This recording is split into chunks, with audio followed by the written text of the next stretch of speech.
Good evening, friends. Anybody out there in chat? If not, I'm going right into it again. Another attempt to go over deposition involving the amazing Project Hammer. You're going to want to look under Google for Deep Black Lies. David Guyatt. Anybody out there want to gab? I'm going to be talking this up and going back and attempting to read. Project Hammer is an amazing collateral, top secret, or very unknown collateral trading account. Amazing. I'll be more paraphrasing. And this is from a deposition that is on the Deep Black Lies website about Project Hammer. Chevy Chase, Maryland, Thursday, April 13th, 2000. Stephen A. Curtis, David Lee Malden, David Wayne Oster are the plaintiffs against Adrian Barnard Stander, Rudolf Ignatius Johannes van Rooyen, Intercol, Pty, Limited, Ocean Tech Group, Syndicate.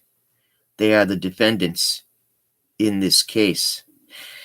And this was the deposition of a man of major mystery and extreme importance.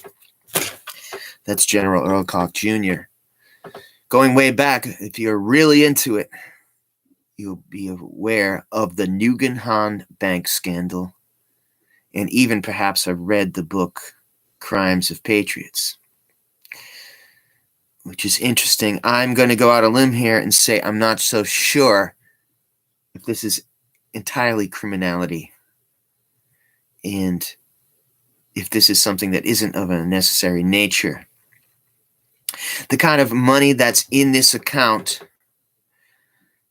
well, the way the national debt is now, I don't know if it could handle it, but maybe it could handle it and have a little change left over. So it's the secret stash, if you will. General Earl Cocke, for those who probably don't know him,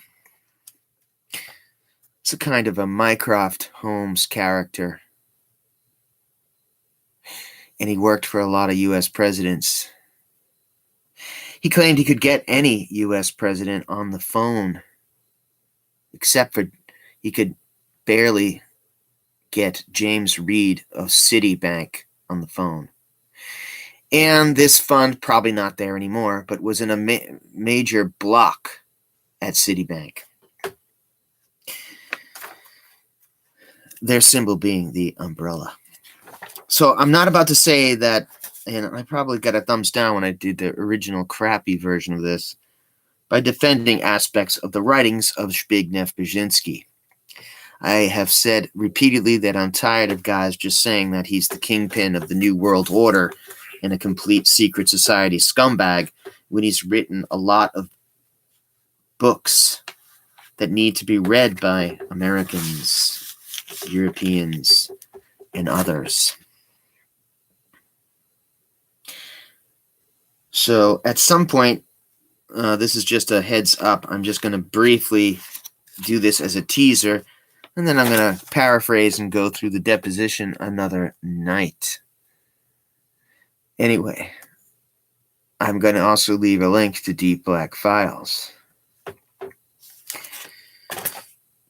But it goes on to talk about the general's credential, a Knight of Malta,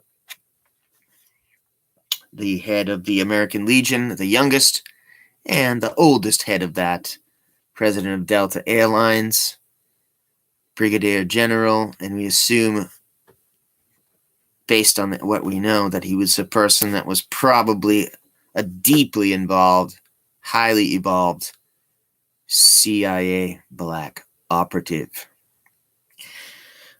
or at least working parallel with them, or even on a higher plane. So, his family is of bankers. They founded the Fulton Bank, which would later become the Bank of America out of Georgia. Incredibly, he survived a firing squad while in World War II. He's fighting Germany. I said he survived a firing squad. This is General Cocke, ladies and gentlemen. This kind of guy he was. That's something like out of the Rat Patrol. And he worked under MacArthur and then sort of a bureaucrat, but with hints, deep hints of kind of a private intelligence group under the great General MacArthur. Douglas. I happen to think that book American Caesar is a piece of shit, and General MacArthur was a great man. Great warrior. I can understand that certain people of Korea weren't a big fan because he wanted to use nukes, or China. I don't know what I think about that, but certainly he performed brilliantly in World War II and brought us out of a major jam in the Korean conflict. So Cocke was indeed a friend of MacArthur. Is anybody out there watching this? Jump in. So I'm paraphrasing now, and he's extremely highly decorated, and if you Google image him, he ran for office in Georgia. He was also an honorable comrade of the Nationalist Chinese Air Force.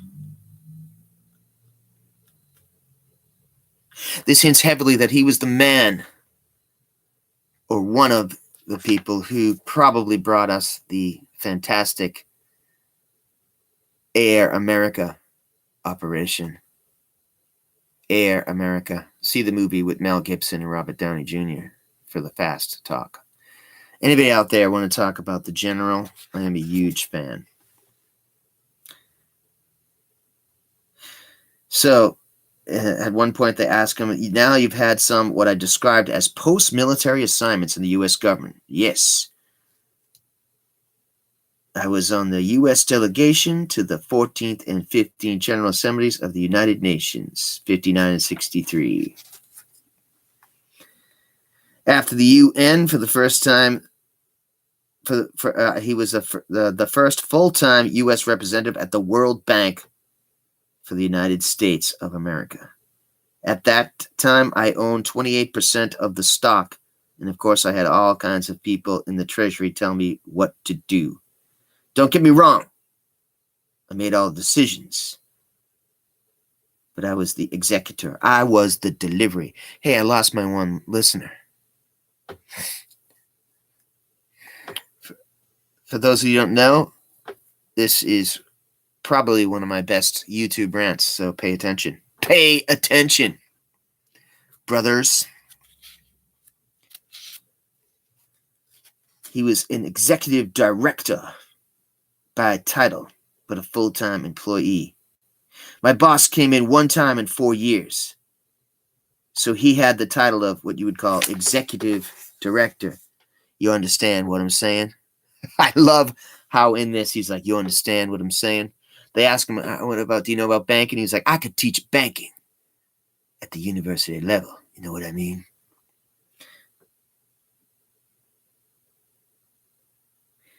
He didn't direct much. What was your position at the time? I was the U.S. representative of the World Bank. And you worked for more than one president aside from Eisenhower? Well, really, from Truman to date. At some stage of the game, I worked for all of them. I have to admit, some of them were very minor chores and others were important. Any major chores you would be able to talk about? Well, and again, I haven't made it obvious. This is a lawyer deposing the general. Deposition, April 13th, 2000. Shortly after, General Earl Cocke unfortunately passed away from cancer. Well, your relationship with presidents change. Each one gives you a different mission, and each one gives you a different way of reporting.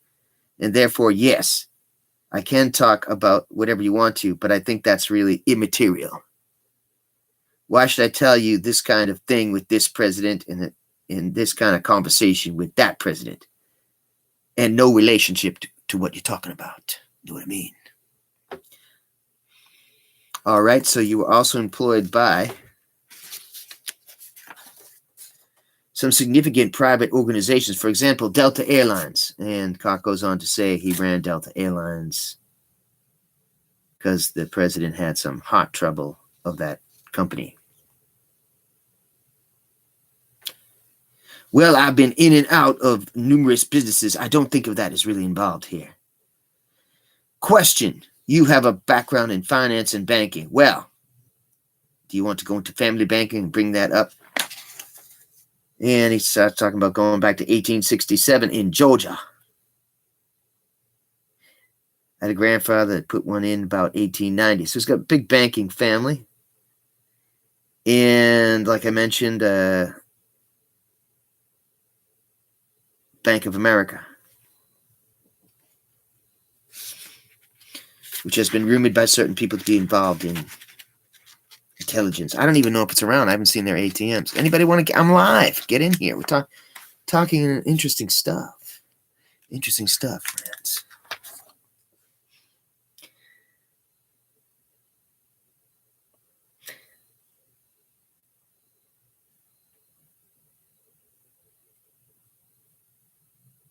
He worked with a guy named Phillips, who was a fantastic editor. Who put all the Richard B. Russell papers together and the Dean Rusk papers together. Started out as a normal American firm, lobbying firm here in Washington. That's K Street. The UN contacts, the World Bank contacts, sometimes help those people for 10 years. They call you up one day and say, I am an ex-finance minister in such and such a republic. What do I do? All of a sudden, you have a whole program to put into effect, a whole business plan. And the business plan for a nation is not like a business plan for a company.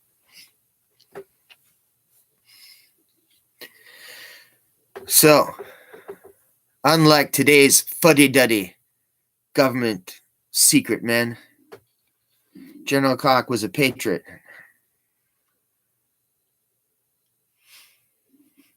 Right? I'd like to see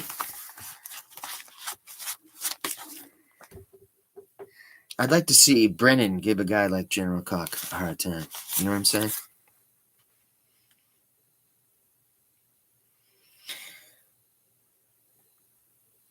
McCabe and that other guy, they ain't no war heroes. I even forget what was the tall guy's name? Jeez. Comey. McCabe. Brennan. They ain't no war hero like General MacArthur and General Cocke. That's all I got to say. So whenever you motherfuckers watching this on your laptops, just know that you ain't no General Earl Cocke. Damn it. All right. All right, not that I'm taking sides, but you couldn't design Air America, you bureaucratic fuddy-duddies.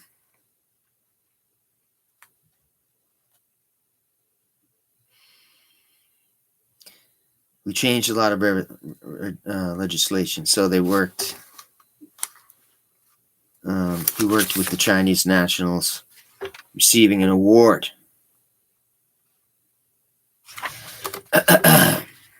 Let me go back. I just want to know what that award is. Relationships with presidents change. He served in World War II, was a highly decorated war hero, wounded, all kinds of medals. Retired brigadier of the Georgia National Guard. Then he served in Korea. Then he served in Vietnam.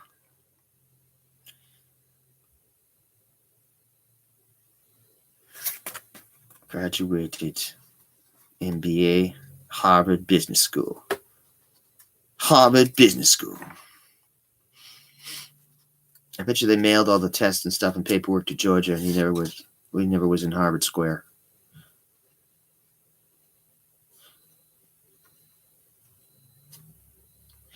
So altogether, my service was broken up over a number of times, and I did serve in all three wars. Paraphrasing. Grand Commander of the Knights of Malta, the first Protestant in 1,200 years. So he was so honored by that Catholic organization, even though he was a Protestant. that he became a Grand Commander of the Knights of Malta. And he was a Mason and a Shriner Mason and all that stuff. And also an honorable comrade of the Nationalist Chinese Air Force in 1951. So one thing's for sure, Cocke was no commie. Motherfuckers. He had been a prisoner of the Germans in the Second World War. So they called him into work with guys who would actually were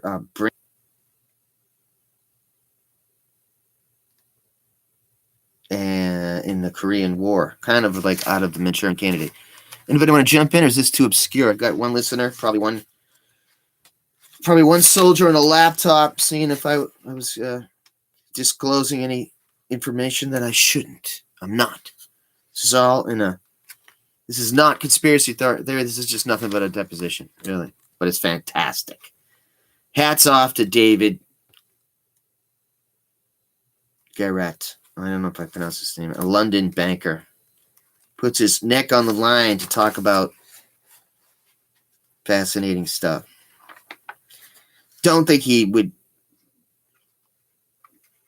completely agree with my characterization of Cocke, although he operated in the shadow world of very misunderstood international finance. You'd be surprised. There's not as much written about this shadow banking and stuff as you would think. Not at all. I mean, does anybody know BCCI other than the international movie with Clive Owen and Naomi, the good-looking actress? There's certainly no movie about the Guggenheim Bank. And Ronald Rewald, who was involved in another one, he's completely unknown and disgraced in Hawaii. I did give him a tribute video on here, very obscure.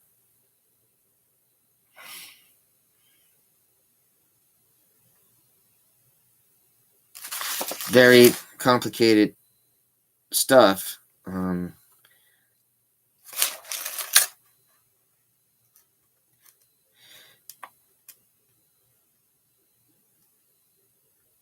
So then he gets into, on about page 19 in this deposition or so, or 18. Okay. No, page 17. Okay. Now, you know we have talked endlessly about a project transaction called Project Hammer. Yes. You obviously are familiar with that name. Yes. It is a nondescript name of something that's awful hard to define. And that's the story of my life. A nondescript name of something awfully hard to find. Where are the listeners? My best YouTube? Nobody on. Come on. What is the overall objectives of Project Hammer? Well, it was mainly bring monies back to the United States from all types of activities, both legitimately and illegitimately. Not that they were in the smuggling business per se, but they were all in the arms business. They were all retracing dollars of one description or another that had accumulated all through the 40s and 50s, really. And that probably is a kind of broad definition I can give you. All kinds of nationalities were involved, all kinds of people. All kinds of people.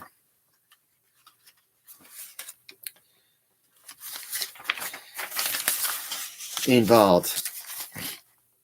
And I got a real legitimate claim. I don't know. Now, do you have any idea who created this Project Hammer? Project Hammer, I didn't really do a good job of defining it. Nobody has, because it's really nondescript. It's kind of a seafood stash, super omnibus mega bank, collateral trading program. And it's huge. Trillions and trillions of dollars in this. I have no idea if it still exists.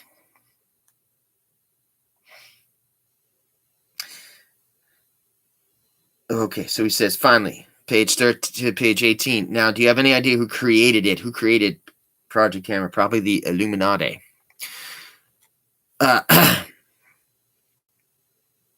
No, I would be reluctant to even make a guess. Obviously, it had to be somebody at a pretty high level to start the initial structure, but it was obviously got way out of proportion as time went on. Well, if you're repatriating all kinds of funds, that's what it sounds like you're saying. Yes.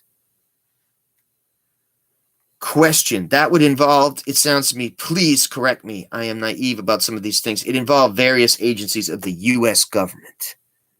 Hey, I got 3 listeners and a thumbs up. It's about time. Let's get on here and talk about some real shit. And if Mr. Brennan, formerly of the CIA, takes disagreement with the strange point I made about General Cocke having a lot of more balls than him, hey, former CIA director, get in this chat. Any laptop guys from the CIA, get him on here. He's no war hero. That's all I'm going to say. I have no other thing to say about all those guys. Damn it. This guy's a war hero. That's all I want to say. Yes, obviously the CIA, the FBI, National Security Agents, all types, Pentagon, in the broad sense. Of course, Brennan might have an account here at the Project Hammer. All right. In that case, sorry. Nobody got out of the act. Everybody wanted to get in the act. And let's call it, if you're loosely, for the moment, were these some of these funds directly to a country, or were all the kinds of counter activities? I think you will find that they have everything in it. Everybody's figured out a way to get that plum in. Get that plug in and hoping to get more out. Who was the best you recall? Who was a dominant participant in terms of running this project, this vast project? Well, the president originally brought me in was Shelley Smith Rhodes. And we went through all the South Africans that obviously will come up later here. And I think from my own investigation that they were parallel accounts in the Citibank of New York, in both their Athens, Greece office and their New York City office. This was an ongoing long-term project, completely. Cocke replies. It sounds like it would involve many different commercial or financial banking institutions over the years. Would that be true? No question about it. Everybody got in the act that could. Since you mentioned Citibank, when do you think Citibank got into the act roughly? I don't know when they actually got in. Take your coat off. I guess he said take your coat off. To the lawyer.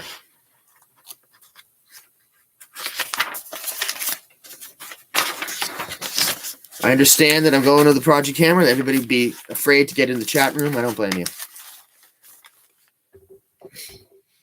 Thank you, sir. To my knowledge, I am pretty sure they were all involved, at least in 83 anyway, in a big way. And what were they supposed to do? What was the function they had? They were going to be trustees. They were going to be running the program. They were going to be the dispersing energy. They were the cheese. Why would somebody reading this even dare bring into the question the integrity of the modern day guys? I don't know. I guess I just like the old timers better.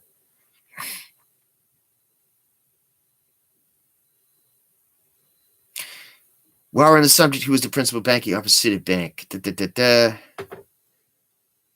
From all records, communication, and contacts, John Reed was the vice president, but he was the lone coordinator, for a better word. And then he was president chairman. If you want to go through his career. Well, if you know it briefly, sure. Basically, that's what happened. That's public knowledge. He retires on May 1st, 2000. I don't know if he's still alive.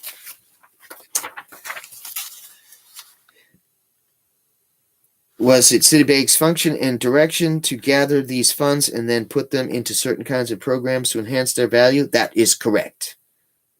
In terms of ultimately dispersing the funds, do you know whether or not this has occurred? To the best of my knowledge, none of the principal has ever been hardly touched. Still out there. Can Anonymous hack and find this? What the hell happened, Anonymous? What the hell happened to WikiLeaks? What the hell happened to anything? Is this even on? Who am I? What dimension is this? I do think that on succeeding years, under great pressure, we are not going to pay you for any of the principal, but we will pay you for the interest that you made on this corner and you made on that deal. But those are small amounts.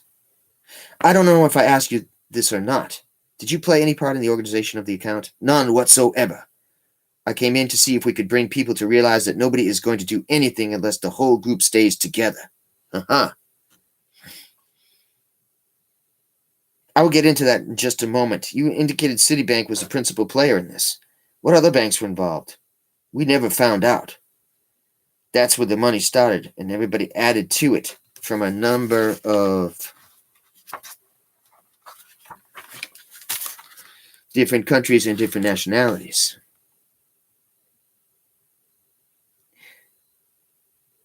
They were the return of U.S. funds or assets. Is that the idea? Basically, yes. What other banks and financial institutions were involved in it? Well, if there were, it was still as a correspondent to Citibank.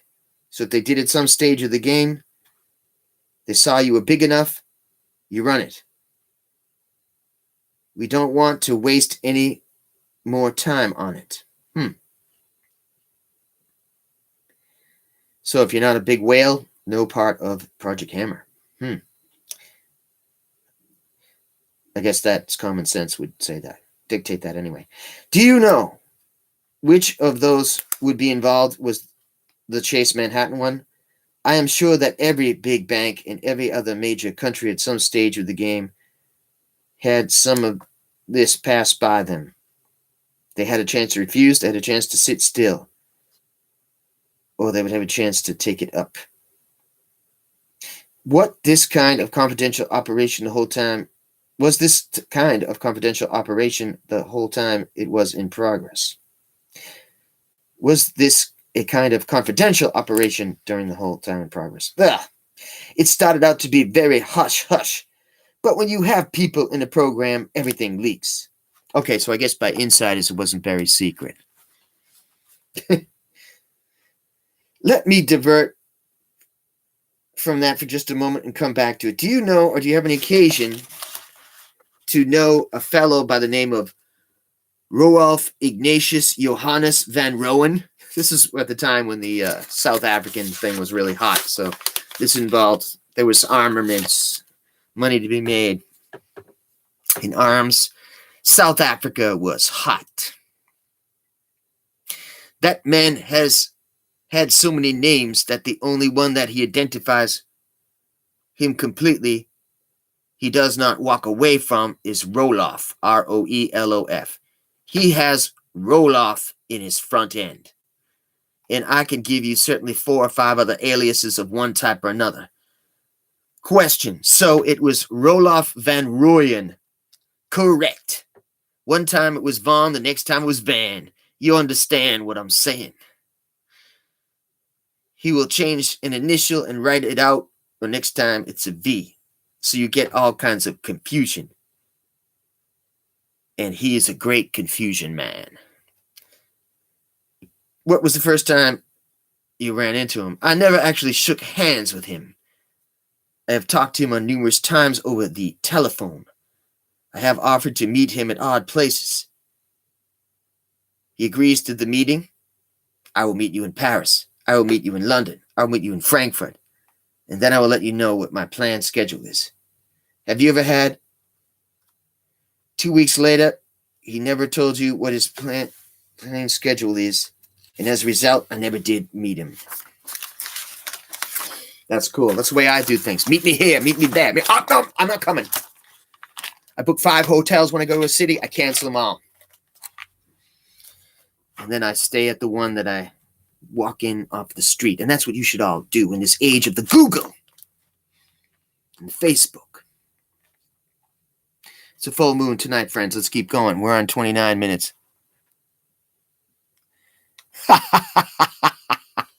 My brother Brave is in here. Brave is the only brave enough person. You realize that you've come into this chat room, you have probably 24 hours to live. We're all going to die. It's all right. It's worth it. It's worth it to get to the truth. No. Have you ever had any business with him or other than the Hammer Project? No, I have not. He has been quite, what is the word, notorious. I mean, he is well identified, recognized. It is not like he is a non-entity.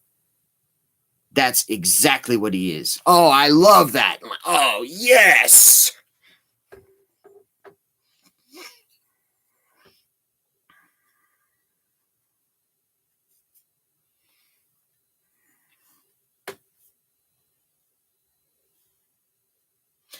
What do you know of his previous activities? Not really much.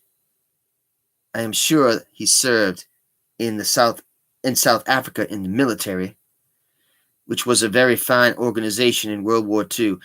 The Mel Gibson movie, Lethal Weapon 2. If you're in the mood for South African intrigue and fighting the guys, and yeah, as an aside, he certainly was a good negotiator on the telephone because we talked about all kinds of detailed things, and he can have a lot of follow through. Agree with you, and then disappear. Do you know whether or not he was working for the South African Security Police or the South African Defense Forces? Answer. He always said he was. I accepted that. I didn't check up on him in the sense of what he was. Do you know his affidavit was taken under oath in Germany? When he was asked what Hammer was, I'm going to quote what it is what is in his affidavit. I have a copy of it, and I can now show it to you. In fact, I have given it to you. Hammer was in large, very delicate operation in cooperation with the authorities of various countries, which Ocean Tech is involved. Ocean Tech being his company. He described America, England, Germany, France, Italy. He also said that Hammer was a state affair in the USA. The USA, CIA, various other groups and Secret Service, as well as some of the American government VIPs. Now, that's a lot. But do you have a comment about that? Do you agree with what he said? He is not too far off. I'm sure he flavored it up a little bit, yes. All right. Can you explain what he meant by that as being a delicate operation? Is that what you talked about a moment ago or something else? He had worked. He didn't want to give any details. He always said, nobody knew it but me. I've got the key. Nobody knew it but me. I've got the key. I always think he was the guy that was the bad guy on Lethal Weapon 2. He's like, diplomatic immunity. You can't mess with me. And they killed every LA cop except for Riggs and Murtaugh, who avenged everybody. I don't remember the name of Lethal Weapon 2. I saw it in syndication. It's before my time, all right? Maybe. Maybe not. And did he ever tell you when he was coming to New York City? He has been described as a trust officer with respect to Citibank accounts. But what have you just said? No, I read that. That was the questionnaire. Sorry, I fucked that up. Answer, I have never seen it in a record. Now, he may have said it. Yes, I wouldn't doubt it a bit. But it would be more accurate to say, in fact, the true trust officer was John Reed. From day one, regardless of what his job was in his bank ladder. Yep. It was John Reed. This is an aside that I have chosen for a while. He dealt with a bank called the Pan-Islamic American Bank. Have you ever heard of that bank? Not really. I am sure that it's probably up on the third floor of the building, but he certainly has no permanent location. Just like I do, a man of mystery. I'm never in one place! It's a full moon. Bear with me. I don't really read these like you should. I think you're supposed to have, if you're reading a long thing like this, I guess you're supposed to have nothing here and a thing for your headphones and No, I don't do that. I don't have time to do that. I'm a man of mystery. I can't do that shit. All right.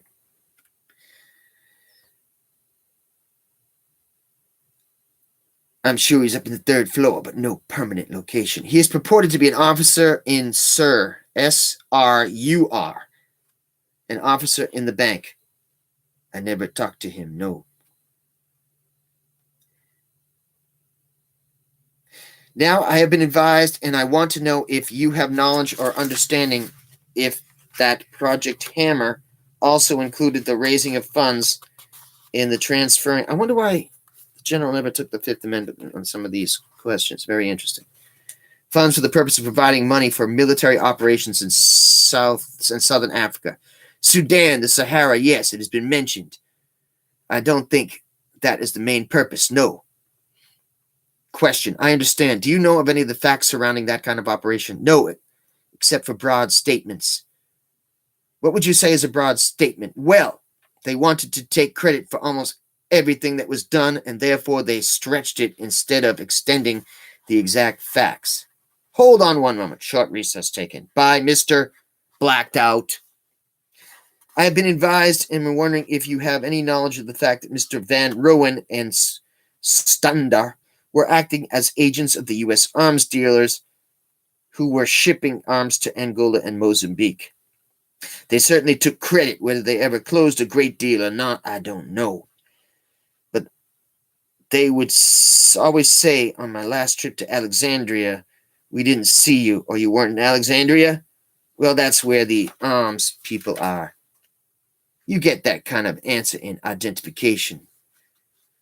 They didn't tell me any detail. If I had known you were there, I was there last week. Did you know any of the South Africans that were working with him? Not really. They seem to know me more than identified with them. You mean generals? Yes, the generals.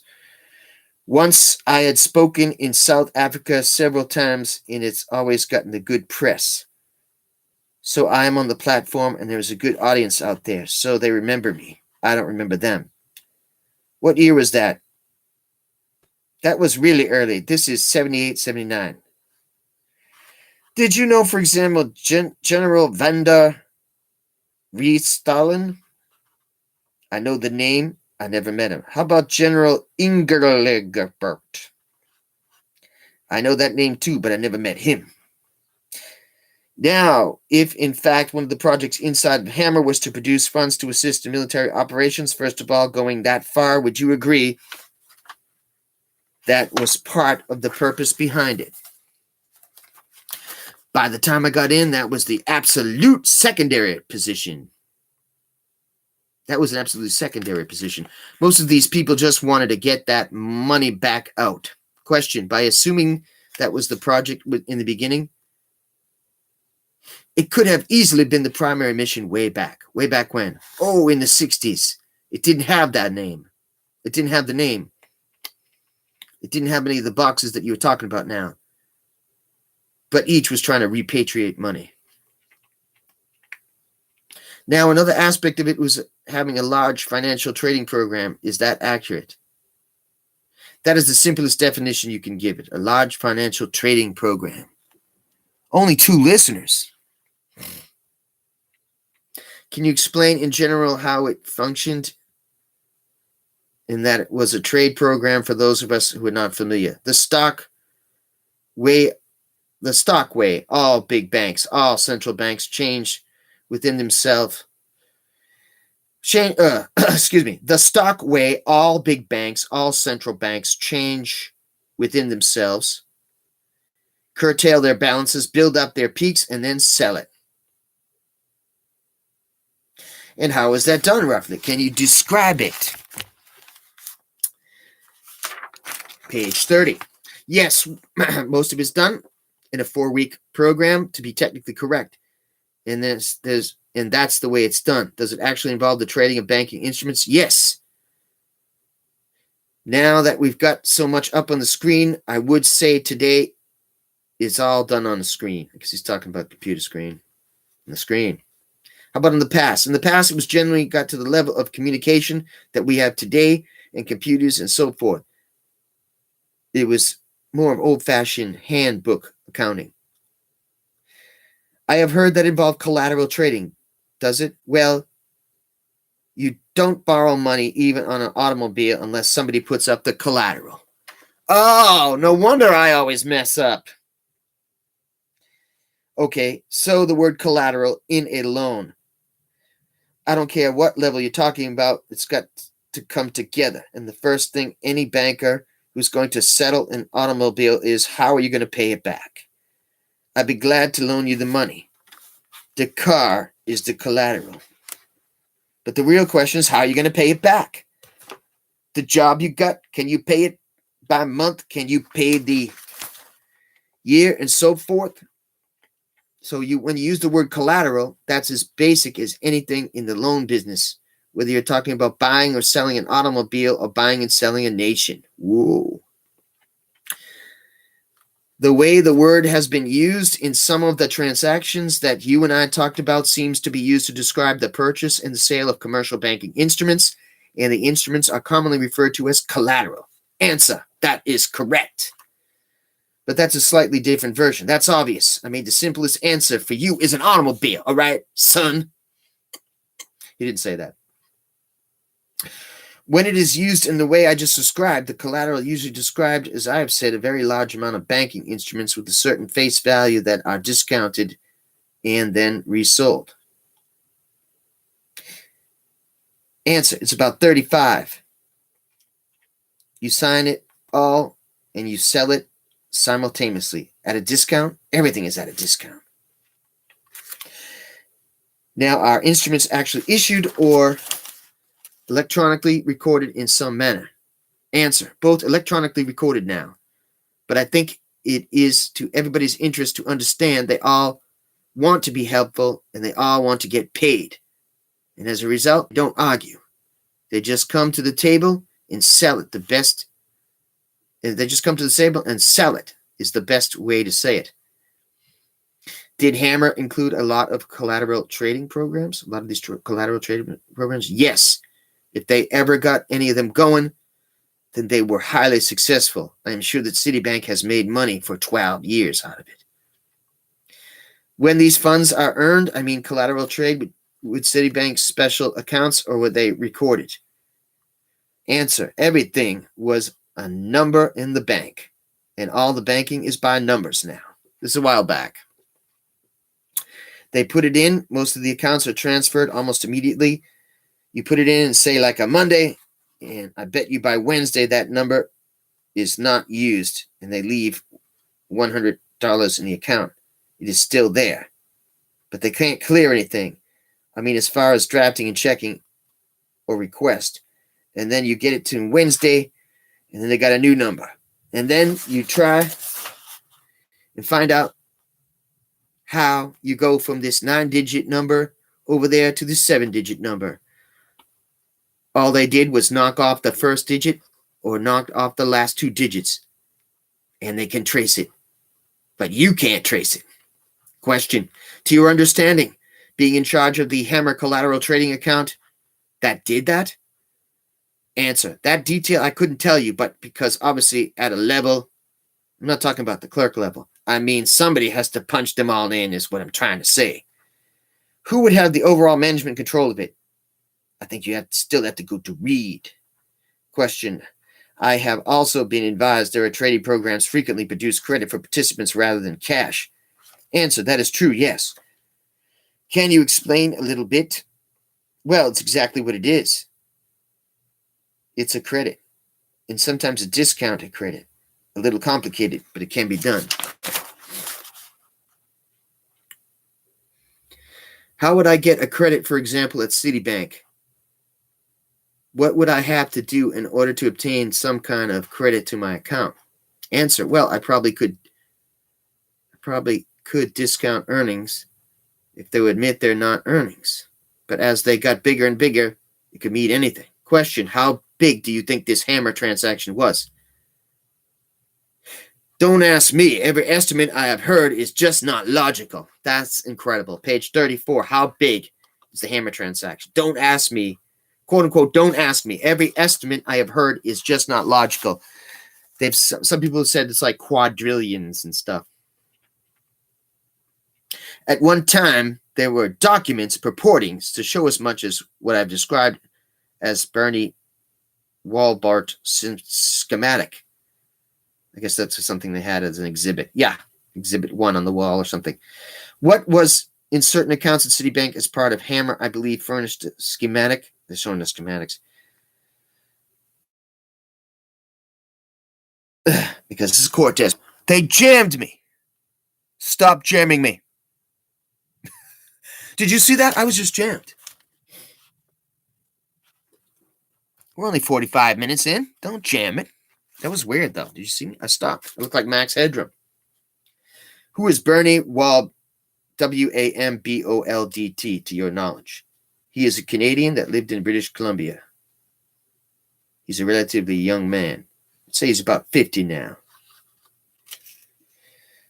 I wonder if he's still alive.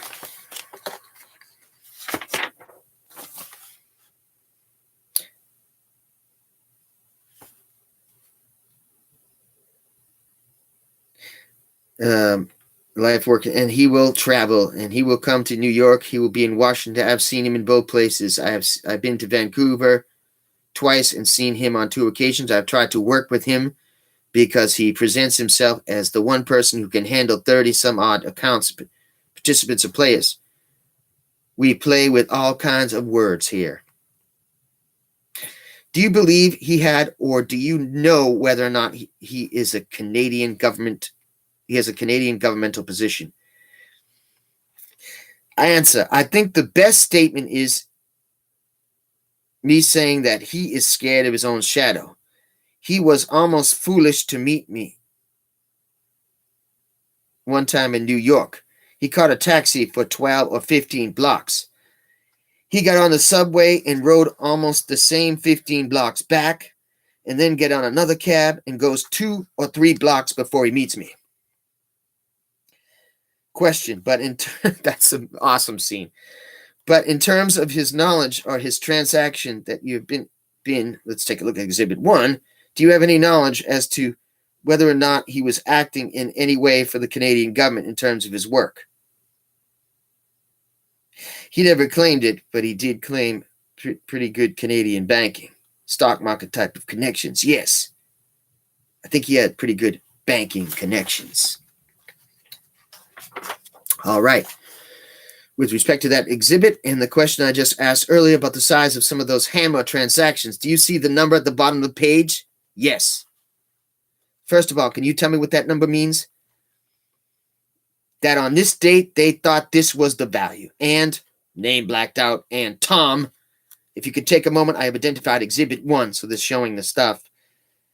Okay, what is the number of the whatever date that is? That number, and I'm going to read it properly.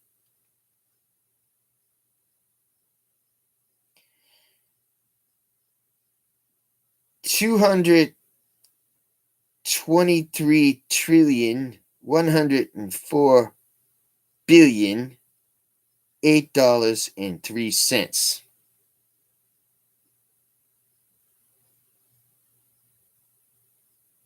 Wow.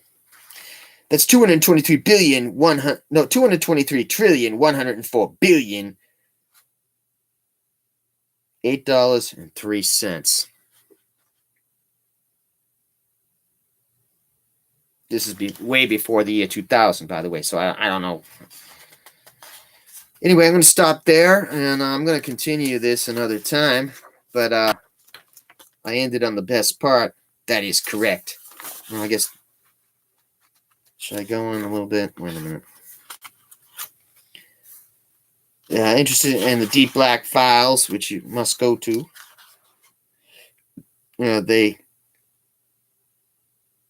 They mentioned that they could maybe pay off the American debt with this thing. Now, do you know how this number was obtained? Technically, it was put in all 30 some odd accounts together. Where were these 30-odd accounts? Almost all in one solid block of Citibank. Would they have been in the control of Mr. Reed? Probably not all, because there have been so many different participations involved, different locations, countries, and I would say no. He did not have complete control, but everybody recognized it wouldn't be settled until it got to him. And we end there now. What do you guys think of this? I got 2 thumbs up. So, part 1 is concluded, and I will be reading soon part 2. Hope you enjoyed this weird installment, and I'll be talking more about this soon, as this is a controversial channel. And I do apologize for anybody who I've offended who's a fan of the new, modern CIA and comparing it to General Cocke, but I couldn't resist. It was kind of a Clint Eastwood, Gran Torino kind of thing. But if there's any old timers out there, you guys know you're tough, and I don't know. What do you think? Anybody from the CIA who's woke, get on here and tell me if you think you're half the man as General Cocke. I don't know. It's an interesting thing. I'll probably get killed tonight by somebody from the liberal fuddy-duddy CIA. Whatever. All right. Let me know what you guys think of this. Part 1. And sorry to get political. I just couldn't resist that because Cocke just seems like a wicked tough guy.